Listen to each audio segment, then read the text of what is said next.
ایک واقعہ ایسا ہے کہ میں کیا بتاؤں, میں جب بھی سوچتا ہوں اس کے بارے میں میری آنکھ میں آنسو آ جاتا ہے. اچھا.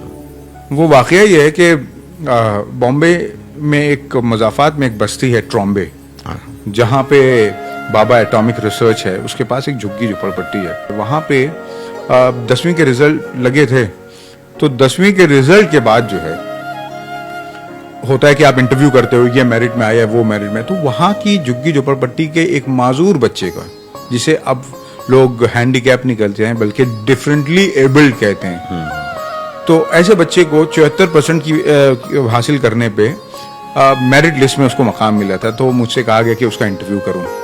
میں گیا, میں اس کے انٹرویو کے لیے, تو میں نے دیکھا کہ وہ بچہ اتنا ڈسیبلڈ تھا کہ وہ خود سے چل بھی نہیں سکتا تھا, وہ رینگتا تھا, دونوں پیروں سے اور دونوں ہاتھوں سے معذور تھا وہ, اور آئیڈیل اسکول میں پڑھا ہوا تھا. اس کا باپ بڑھئی تھا, کارپینٹر. تو میں اس کو دیکھا, میں نے اس سے پوچھا کہ یہ بچہ جو ہے وہ اسکول کیسے جاتا ہے؟ تو کہنے لگا کہ میں لے کے جاتا ہوں اسے. میں نے کہا کیسے؟ اس کی ایک بہن بھی تھی, وہ بھی معذور تھی. تو بولے کندھے پہ ڈال کے. میں نے کہا روز؟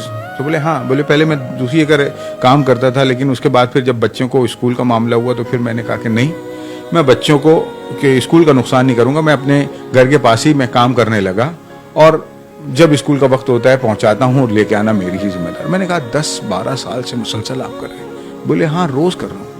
میں نے کہا آپ کو بوجھ نہیں لگتا؟ کہا نہیں. بولے مجھے تو ایک عجیب سی خوشی ہوتی ہے, میں بچوں کو جب آتے دیکھتا ہوں, جب تھکا دیکھتا ہوں, جب خوش دیکھتا ہوں, تو بولے وہ تو میری زندگی کی غذا ہے. بے شک. پھر یہ ہوا, اب میری سٹوری وہ جو ہے اردو مراٹھی سب میں چلی. تو اس وقت آبا کر کے آر پاٹل مہاراشٹر کے ڈپٹی چیف منسٹر تھے, انہوں نے اس سٹوری کو مراٹھی میں دیکھا اور باقاعدہ ای ٹی وی میں فون کر کے کہا کہ اس بچی کی زندگی بھر کی پڑھائی کا جو خرچ ہوگا وہ میں اٹھاؤں گا. لیکن کہانی یہاں ختم نہیں ہوئی. اس کے والد سے میرا ایک تعلق ہو گیا تھا, بلکہ ایک دن فون آیا تو میں نے اٹھایا نہیں فون, میں مصروف تھا. پھر میں نے فون لگایا تو سلام دعا کے بعد میں نے کہا اور کیسے ہیں آپ؟ تو بولے اچھا ہوں. میں نے کہا آپ کا فون آیا تھا, معاف کیجیے میں کام میں مصروف تھا, نہیں اٹھا پایا. تو انہوں نے کہا نہیں, بولے اصل میں ایک خبر آپ کو دینی تھی. تو میں نے کہا کیا ہوا؟ تو بولے میرے بیٹے کا انتقال ہو گیا. تو میں نے کہا کیسے؟ بولے ہو گیا, وہ تو اس کی تو طبیعت تھی ہی ایسی. تو میں نے ایسی طبیعت تھی؟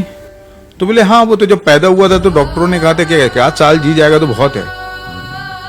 تو میں نے اس بڑھئی سے پوچھا کہ آپ کو پتا تھا کہ یہ بچہ جینے والا نہیں ہے اور آپ اس کو روزانہ کاندھے پہ لے کے جا رہے تھے؟ میں نے کہا عموماً یہ ہے کہ ماں باپ کے دل میں ایک لالچ تو ہوتی ہے کہ میں بچوں کے پیچھے محنت کر رہا ہوں تو میرا بچہ بڑا ہو کر کے کامیاب ہوگا تو میرا آخری وقت میں میرا سہارا بنے گا. آپ کو تو پتا تھا. تو اس بڑھئی نے مجھ سے یہ کہا کہ امتیاز بھائی, کیا صرف اس لیے کہ میرا بچہ معذور ہے اس کو تعلیم سے محروم کر دوں میں؟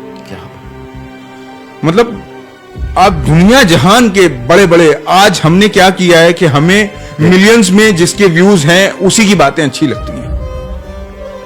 کتنی بکواس بات کر کے وہ مرسیڈیز BMW میں گھوم رہا ہے تو ہمیں لگتا ہے کہ یہی سچا موٹیویشنل اسپیکر ہے. آپ کے آس پاس کہانیاں بکھری ہیں. اس بڑھئی نے مجھے بتایا کہ تعلیم کا تو یہ مقصد ہے کہ آدمی پڑھے, نوکری, اور دیکھیے نوکری کو تعلیم کی ضرورت ہے, تعلیم کو نوکری کی ضرورت نہیں. سوال ہی نہیں.